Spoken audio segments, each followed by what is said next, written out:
क्या आप सोच सकते हैं कि बंजर जमीन को फलते फूलते गुलाब के बगीचे में बदला जा सकता है? भारत के सूखे क्षेत्र के दिल में एक क्रांतिकारी किसान ने दिखाया है कि असंभव को संभव किया जा सकता है। बुंदेलखंड एक ऐसा क्षेत्र है जहां पानी की एक एक बूंद कीमती है। वहां अमित सिंह ने न सिर्फ खेती की है बल्कि गुलाब के फूलों का एक बड़ा बाग खड़ा कर दिया है। इसे सुनने में जितना असंभव लगता है, देखने में उतना ही अद्भुत। शुरुआत में अमित को बहुत सारी चुनौतियों का सामना करना पड़ा। मिट्टी सही नहीं थी, पानी का बड़ा संकट था, लेकिन उन्होंने हार नहीं मानी। अमित ने विशेषज्ञों की मदद से आर्टिफिशियल पॉली हाउस तैयार किया, जहां तापमान और नमी को नियंत्रित करके गुलाब की खेती की। अमित ने साल 2018 में गुलाब की खेती शुरू की। बुंदेलखंड की जमीन गुलाब के लिए अनुकूल नहीं थी, इसलिए उन्होंने बाहर से उपजाऊ मिट्टी मंगाई। एक अनोखे किसान हैं जिन्होंने जो लगभग एकमात्र ही हैं झांसी में जो गुलाब की खेती करते हैं। हम उनसे बात करेंगे। हमारे साथ अमित सिंह जी हैं। अमित जी, बहुत स्वागत है आपका। धन्यवाद। गुलाब की खेती कर रहे हैं आप, कब से शुरू किया आपने खेती? ये प्रोजेक्ट मैंने 2018 से शुरू किया था। सर्वप्रथम तो मैंने जरबेरा लगाया, उसके नेक्स्ट 6 मंथ्स के बाद हमने गुलाब को लगाया, क्योंकि गुलाब के लिए थोड़ा मार्केट में पोटेंशियल बेटर था। अमित को जल्द ही समझ में आ गया कि सिर्फ अच्छी मिट्टी ही काफी नहीं है, इसलिए उन्होंने एक आर्टिफिशियल पॉली हाउस बनाया जहां वे मौसम का तापमान नियंत्रित कर सकते थे। जब लगा रहे थे तो बुंदेलखंड में बात करें, झांसी की बात करें, क्या मुश्किलें आती थी एटमॉस्फेयर के नजरिए से, मैन पावर के नजरिए से, क्या समस्याएं आती थी? देखिए, मैन पावर तो बुंदेलखंड में बहुत बड़ा एक वो नहीं है विषय। मेन तो यहाँ पर जो है, यहाँ के जलवायु और यहाँ का क्लाइमेटिक जो कंडीशंस है वो बहुत ज़्यादा इसको सपोर्ट नहीं करता था। इसीलिए हम लोग ने इसको पॉली हाउस, एक आर्टिफिशियल जो एक स्ट्रक्चर हम लोग क्रिएट करके फिर उसको यहाँ पर स्विंग कराया। बेसिकली गुलाब के लिए जो टेम्परेचर होता है वो 30 डिग्री से ऊपर नहीं होना चाहिए। तो इसीलिए यहाँ पर बहुत सारे हम लोगों ने मेजरमेंट्स किए हैं ताकि इसके टेम्परेचर को हम लोग कंट्रोल कर सकें। और मिट्टी का भी थोड़ा सा इशू था, तो उसमें जो है हम लोग ने थोड़ा सा बाहर से मिट्टी वगैरह मंगा के प्रॉपर बेड्स वगैरह मेंटेन किए।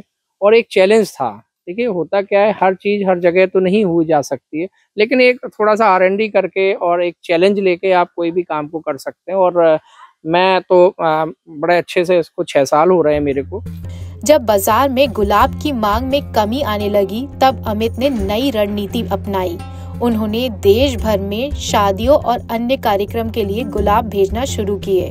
डेस्टिनेशन, वेडिंग डेस्टिनेशन है जयपुर, उदयपुर, दिल्ली है, लखनऊ है। तो हम लोग यहाँ पर जो है इसको एक चेन बना के यहाँ से बाकायदा कटिंग होती है, फिर पैकेजिंग होती है, सॉर्टिंग होती है, ग्रेडिंग करके कोल्ड हाउस में रख के उसके बाद हम लोग इसको एक सप्लाई चेन पूरा रेलवे से मैनेज करते हैं या ट्रांसपोर्ट से मैनेज करते हैं और डिलीवर करते हैं। अमित ने बताया कि गुलाब की खेती के लिए विभिन्न सरकारी योजनाओं का लाभ उठाया गया है। इससे उनकी खेती के खर्चे में कमी आई और मुनाफा बढ़ा। देखिए, हमारे माननीय प्रधानमंत्री जी का अभी पीछे एक मैंने वक्तव्य देखा और बड़ी खुशी हुई कि उन्होंने पूरे देश को संबोधन में ये कहा कि जो डेस्टिनेशन मैरिजेस हैं या जो भी चीज़ें इस तरह की हैं वो आप अपने देश में ही करें।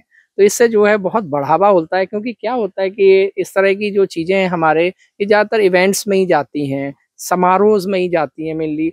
और वो अगर हमारे जहाँ इंडिया में ही वापस और ज़्यादा होने लगे तो इसकी पोटेंशियल और बढ़ जाएगी, बिक्री भी बेटर ही हो जाएगी उस चीज़ से। एक गुलाब के पौधे पर सालाना 100 रुपए का खर्चा आता है, जबकि हर पौधे से 15 से 20 गुलाब निकलते हैं। बाजार में हर गुलाब की कीमत 20 रुपए है, जिससे अच्छी खासी कमाई हो जाती है। एक आपसे अंदाजन पूछ तो लगभग कितनी लागत आ जाती है पॉली हाउस बनाने से लेके और इसको मार्केट तक पहुंचाने में? लगभग कितनी लागत आ जाती है? कितना आदमी के पास अपना एक कैपिटल होना चाहिए इसको शुरू करने के लिए? देखिए, वैसे तो राष्ट्रीय बैंक और सारे जो हैं और गवर्नमेंट ने इस पे बहुत अच्छी सब्सिडी भी प्रोवाइड कर रखी है। बागवानी मिशन, NHB और इस सब से भी, और राज्य सरकार और माननीय मुख्यमंत्री जी ने भी काफ़ी अभी 2017 में और भी चीज़ें ऐड ऑन करी हैं इसमें। तो उससे जो है आपको बहुत अच्छा बल मिल जाएगा, लेकिन फिर भी एक पॉली हाउस के लिए आपको 70-80 लाख रुपए की पहली पॉली हाउस में लागत आएगी। फिर कुछ चीज़ें कॉमन होती हैं, तो जब आप अगला लगाओगे या तीसरा लगाओगे तो 20-25% कॉस्ट कम आती है। और रही बात इसकी जो सेल की, जो हमारा गुलाब का सेल है, एक एवरेज आप मान लीजिए कि साल भर में एक पेड़ जो है 10 से 15 फ्लावर्स जनरेट करता है, और एक बंच होता है 20 फ्लावर का, वो एवरेज जो है 100 रुपए सालाना उसका एक दर आती है।